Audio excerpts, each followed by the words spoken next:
और अभी मैं नहा धो के तैयार हो चुका हूँ और पूजा पाठ भी कर लिया मैंने, आरती कर लिया। और मैं महाराज जी के यहाँ रुका था। काफ़ी अच्छा रूम है, शानदार रूम है, आप देख सकते हो। और अभी मैं पी रहा हूँ चाय, प्योर चाय, देसी दूध वाली। मज़ा आ रहा है।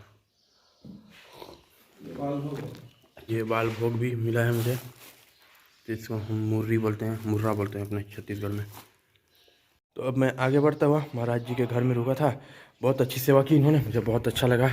और अब मैं आगे बढ़ रहा हूँ यहाँ से, सारंगपुर से।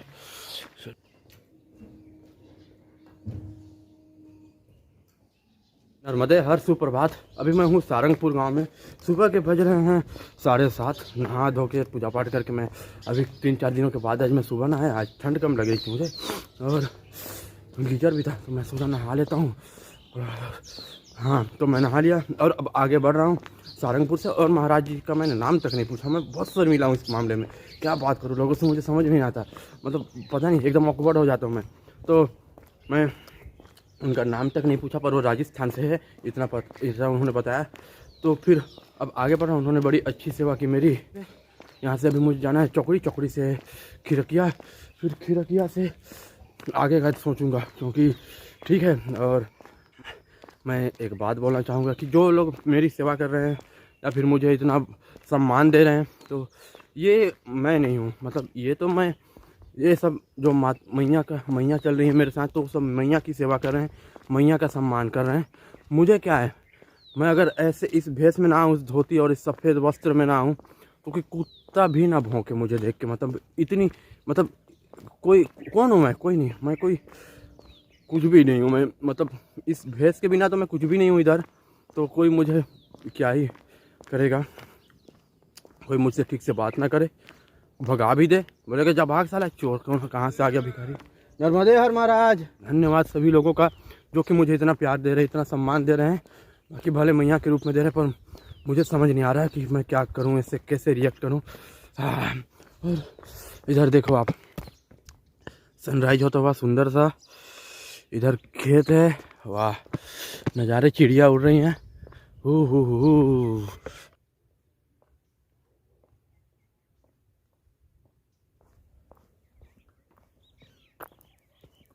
अभी जब मैं चल रहा हूँ तो मेरे दिमाग में एक काफ़ी इंटरेस्टिंग बात आई कि हमें ग्रुप में चलना चाहिए या फिर अकेले चलना चाहिए। अकेले, देखो मैं बताता हूँ दोनों के फ़ायदे और नुकसान।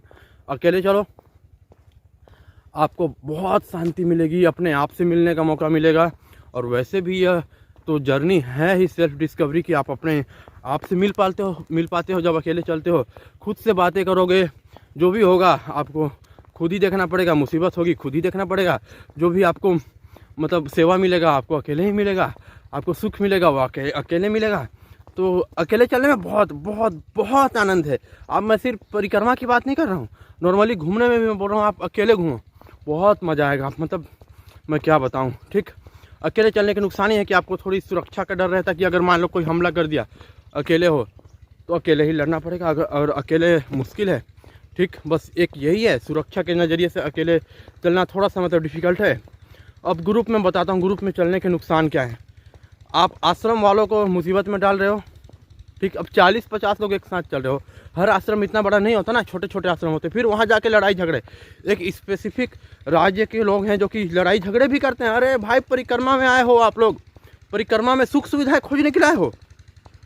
जो मिले सबसे, ये मैं जो मिले, खाना भी ना मिले तो भी मैं खुश रहता हूँ। मुझे बस ये अनुभव लेना है, एक्सपीरियंस लेना है। तो जैसे अब कोई आश्रम में पहुँचे 40-50 लोग, अब उनको टेंशन इतने लोगों का रहना खाना, ठीक।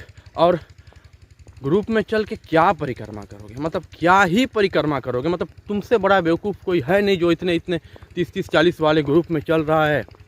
परिक्रमा तो कर नहीं रहे हो, बस लोगों की मुसीबत बढ़ा रहे हो, पाँव उठाओगे हैं। और लड़ाई झगड़ा होता है ग्रुप में चलने से ज़्यादा, ठीक। और आप अपने आप से मिल नहीं पाओगे, इधर उससे बातें करोगे, उसकी टेंशन की है, कहाँ पहुँचा, वो कहाँ पहुँचा, बस टेंशन ही टेंशन है। तो ग्रुप में तो बिल्कुल भी मैं रिकमेंड बिल्कुल भी नहीं करता कि आप ग्रुप में चलें। वो भी चलो फैमिली वाले साथ में हैं तो नर्मदे हार 3-4 लोगों के ग्रुप में चलना चलो समझ में आता है कि फैमिली वाले साथ में हैं या फिर कोई, बाकी बिल्कुल भी मतलब ग्रुप में चलना ही नहीं चाहिए। परिक्रमा करने की आप सोचो भी मत ग्रुप में, वो झुंड में तो बिल्कुल भी मत सोचो आप। मतलब मैं जो लोग इतने झुंड में परिक्रमा कर रहे हैं ना, मैं उन्हें मानसिक रोगी घोषित कर सकता हूँ। मैं बोलूँगा वो लोग मानसिक रोगी हैं। मतलब पता नहीं उन्हें क्या आनंद आता है ग्रुप में चलने से, परिक्रमा करने से। परिक्रमा में आप मैया से मिलने के लिए आए हो, तो आप ग्रुप में जब आप ग्रुप में चलोगे तो आप इससे बातें करोगे, उसका ताना, इसका ये, उसकी बिचिंग, उसकी बुराई, उसकी अच्छाई, उसका टेंशन, इसका टेंशन, ये कहाँ गया, वो कहाँ गया। मतलब टेंशन ही टेंशन। आप कब मैया से कब मिल पाओगे? आप मैया की परिक्रमा करने आओ ना, कि लोगों की परिक्रमा करने आए हो, तो आप मैया से मिल कब पाओगे? तो ग्रुप में बिल्कुल भी नहीं करना चाहिए परिक्रमा। ठीक है, अब ऐसा मेरा सोच है। बाकी आप अपनी जगह सही हो सकते हो, मैं अपनी जगह गलत भी हो सकता हूँ, मैं पूरे तरीके से गलत हो सकता हूँ, मैं मानने को तैयार हूँ। तो मुझे तो अकेले में ही आनंद है, और इसीलिए मैं, मेरे साथ जो 3-4 लोग थे, मैंने उनका भी साथ छोड़ ही दिया है। अब अकेले ही चल रहा हूँ मैं। हाँ, कुछ दिनों तक मैं सुरक्षा के नज़रिए से चला था उनके साथ आनंद भी आ रहा था, अच्छी दोस्ती हो गई थी, अच्छे लोग थे, पर कोई बुराई नहीं है उनके लिए मेरे मन में। पर अभी अकेले चलने में ही आनंद आ रहा है। सूरज महाराज बहुत अच्छे, उनके साथ आनंद आ रहा था। निशांत महाराज के साथ भी बहुत मज़ा आ रहा था, और रामबरन बाबा और शिवराज बाबा बहुत प्यार करते थे मुझे बच्चे की तरह, उन नर्मदे हर, तो उनके साथ भी मुझे आनंद आ रहा था। पर अब मैं सोच रहा हूँ अकेले ही चलूँ। अकेले चलने में मुझे अनुभव जो होगा अलग होगा, मैं थोड़ा स्ट्रॉन्ग बनूंगा, तो अकेले चलने में आनंद है। पिछले 2-2.5 किलोमीटर से महाराज जी मेरा पीछा ही नहीं छोड़ रहे। इनको पता नहीं मुझसे क्या लगा हो गया है, ये मेरा पीछा ही नहीं छोड़ रहे। क्या चाहिए भाई तेरे को, क्या चाहिए बता? कुछ नहीं है, कुछ नहीं है मोटे। अरे मोटे का ही नहीं है भाई, मोटे का ही नहीं है। ये मेरा पीछा ही नहीं छोड़ रहे पिछले कुछ समय से। आप देख सकते हो इन्हें, नहीं है, कहीं नहीं है। ये महाराज जी को पता नहीं मुझसे क्या लगा हो गया। साथ चल रहे हैं तो चल रहे हैं महाराज जी। ये देखो इनको, पीछे पीछे फिर आ जाएंगे अभी। बहुत सुंदर सा रोड है, पेड़ भी हैं बगल बगल में, इधर खेत हैं, इतने हरे भरे खेत। वाह, मतलब मैं जो अभी जी रहा हूँ, जो मैं देख रहा हूँ, मैं कभी छत्तीसगढ़ में, मैं अपने इलाके में तो ऐसी खेती देखी नहीं कभी, इतने हरे भरे। वो भी बस बरसात के दिनों में दिखता है, उसके बाद तो दिखता ही नहीं। तो मुझे जो आनंद आ रहा है वो मैं क्या बताऊँ।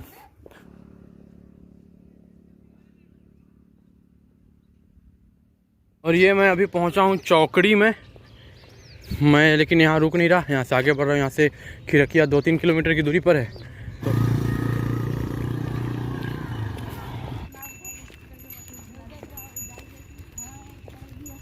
अभी मैं जैसे ही आगे बढ़ा था, खिरकिया से 1.5 किलोमीटर पहले यहाँ पर चाय के लिए आमंत्रित किया गया है। तो हम मैं चला, और सब तो इंतजाम तुम करो। कहाँ क्या रखवाना है, मेरे को जरूरत है, तुम्हें क्या बताऊं। और जैसे ही मैं खिड़किया में घुसा था, मुझे ये बिस्किट मिल गए।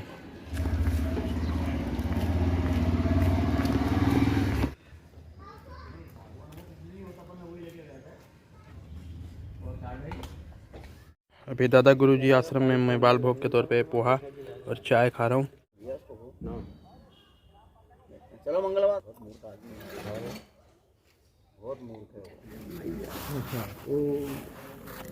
अभी मैं हूँ खिड़किया दादा गुरु आश्रम में। यहाँ पे सूरज महाराज जी भी, संदीप महाराज 2 दिनों के बाद मुझे मिले। सूरज महाराज जी आज बहुत शांत लग रहे हैं, पता नहीं उनकी ज़िंदगी में कौन सा उतार चढ़ाव आ गया है, जो कि समझ नहीं आ रहा है मुझे। शिवराज महाराज भी काफ़ी दिनों के बाद दिखे, काफ़ी बदले लग रहे हैं मुझे। साईं बाबा थोड़े आज खुश बदल रहेंगे हमारा, तो बदलने के लिए आए हैं। ये बदलने के लिए आए हैं। और अभी हम 12 बज रहे दोपहर के, हम खाने के इंतजार में, मतलब भोजन प्रसादी के, लालची इंसान कुछ मिल जाए खाने को। अभी तो भोजन मिले और आगे बढ़े। नर्मदे हर। और भोला बाबा यहाँ पे, रामबरन बाबा है, हाँ, और रामबरन बाबा यहाँ पर, नर्मदे हर।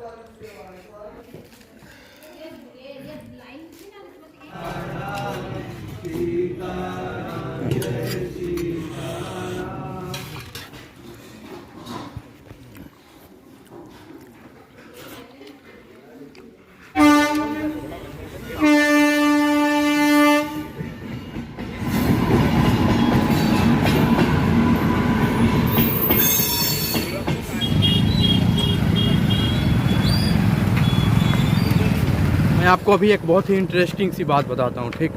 मैं खिड़किया रेलवे फाटक से पहले मतलब वहाँ मैं कन्फ्यूज था कि कहाँ किधर जाना है।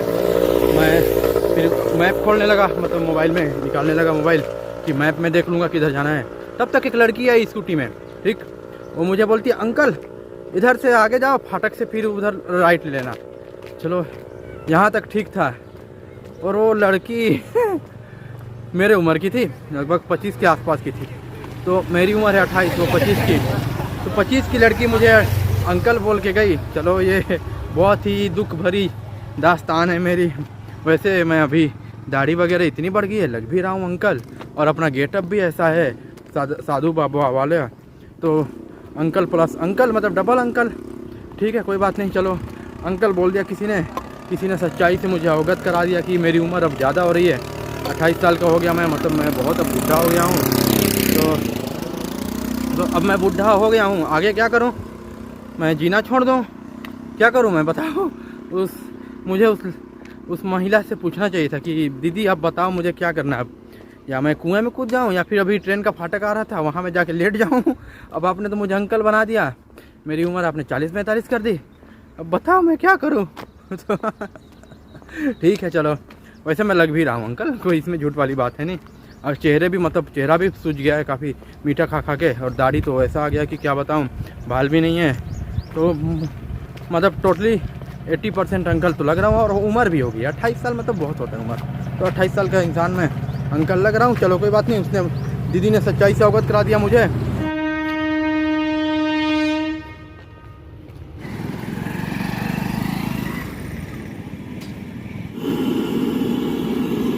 ये पोखरनी गांव से निकलते ही हम रुके हैं चाय पीने के लिए। यहाँ माता जी ने चाय के लिए आमंत्रित किया है। अरे हाथ को हटा के खाओ, इससे करके खाओ तब ना दिखेगा। हाँ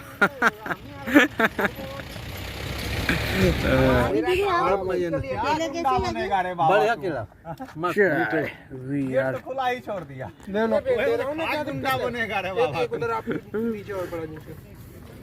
खिरकिया से लगभग 8.5 किलोमीटर आगे आ चुका हूँ।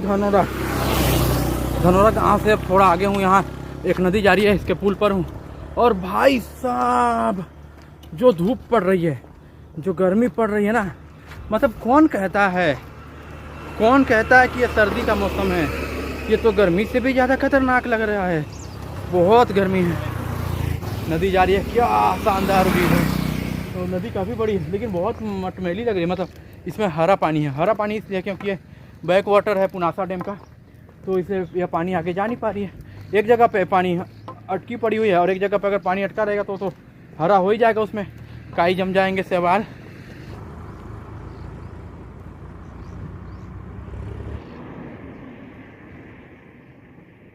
पेट में पिछले आधे घंटे से बहुत गुड़गुड़ हो रही है, बहुत ज़ोर से वो लगा हुआ है पेट, और दर्द भी कर रहा है। बस मैं होप में हूँ कि जल्द से जल्द कोई आश्रम मिल जाए ताकि मैं वहाँ पर जाके हल्का हो पाऊँ, क्योंकि चलना मुश्किल हो रहा है, तेज प्रेशर बनते जा रहा है। और यहाँ से लगभग 1.3 किलोमीटर की दूरी पर एक आश्रम है, दगड़खेड़ी का है। तो मैं बस चल रहा हूँ कि वहाँ पहुँच जाऊँ। वहाँ से पहले ना निकल गया तो फिर बहुत ही शर्मिंदगी और बेकार लगेगा। जगह है नहीं, यहाँ हाईवे के बगल में पूरे खेत हैं, जगह दिख नहीं रही है कि कहीं पे इंसान जाए। और तो मैं बस सोच रहा हूँ कि जल्द से जल्द आश्रम पहुँच जाऊँ। आश्रम पहुँचूँगा तो मैं हल्का हो पाऊँगा। बहुत ज़ोर से लग रहा है। मतलब मैं यहाँ एक आश्रम में गया था, वहाँ पे टॉयलेट बंद थे। टॉयलेट बंद इसलिए थे कि जो परिक्रमावासी आते हैं वो इतनी गंदगी कर देते हैं, तो उन्हें वहाँ का शौचालय बंद करके रखना पड़ रहा है। तो मैंने जैसे बताया था कि परिक्रमावासी बहुत गंदगी करते हैं, और इसलिए उन्होंने वो टॉयलेट ही बंद कर दिया कि भाड़ में जाओ, हाँ मैं अगर इमरजेंसी रहेगा कभी पैसे। और वो बोलते हैं हाँ फीस, यहाँ फीस, एक जन बताया कि यहाँ फीस लगता है। तो मैंने ज़्यादा कोशिश नहीं किया, मैं बोला चलो ठीक है आगे बढ़ते हैं। अभी वैसे भी थोड़ा पेट में अभी थोड़ा गुड़गुड़ कम है।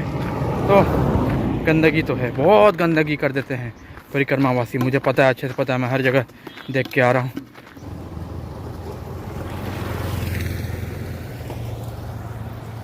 दोपहर के बज रहे हैं 4:10 और यहाँ से अभी भी झूमर खाली लगभग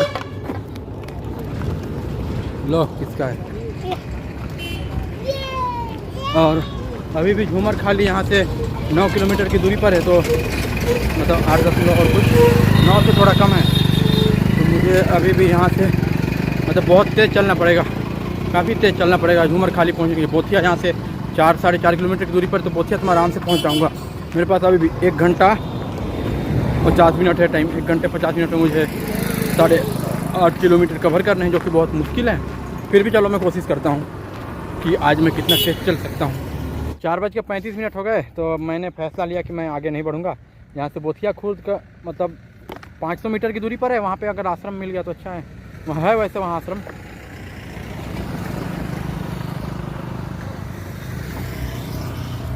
तो मैं सोच रहा हूँ बोथिया खुर्द में ही रुकूँगा, आगे नहीं बढ़ रहा, वहाँ थोड़ा आराम कर लूँगा।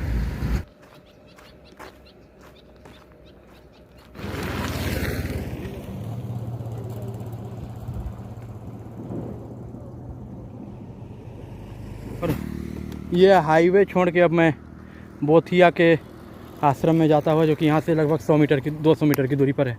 तो मैं अब यहाँ से 6 किलोमीटर दूर है आश्रम। अभी 4:45 हो गए, तो मेरे पास 1 घंटा 15 मिनट है। 1 घंटा 15 मिनट में मैं 6 किलोमीटर तो कतई मैं कवर नहीं कर पाऊँगा, क्योंकि ये हाईवे है। हाईवे में चलना बहुत मुश्किल होता है। मैं रुक रहा हूँ कहाँ? बोथिया खुर्द के आश्रम में। ये खेतों के बीच में आश्रम है, बड़ा ही सुंदर सा जगह है। तो मैं सोच रहा हूँ यही रुक लेता हूँ, पैरों को ना प्रेशर देते हुए, क्योंकि अभी पैर ये 2 टांग और एक ये मन, ये सुरक्षित रहेंगे तभी तो मैं आगे बढ़ पाऊँगा। 2 टांग मतलब ये तो चलेंगे तभी, और मन कहीं मन कर गया ना करूँ मैं परिक्रमा, घर चला जाऊँ, घर में आराम से सोऊंगा, ऐसा अगर मेरा मन किया तो मन भी है। मन और टांग, एक मन और 2 टांग अगर दोनों सुरक्षित हैं तो मैं आराम से परिक्रमा पूरी कर लूँगा।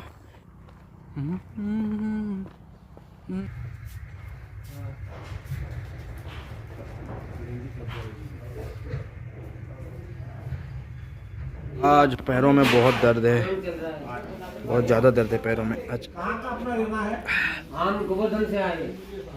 रुका हूँ इस आश्रम में, यहाँ अन्न क्षेत्र बोथिया खुर्द में। ये खेतों के बीच में आश्रम है। और आज मेरे पैरों में काफ़ी दर्द है, यहाँ पैर के नीचे साइड में दर्द है, बहुत दर्द महसूस हो रहा है, मतलब लग रहा है, फील हो रहा है दर्द।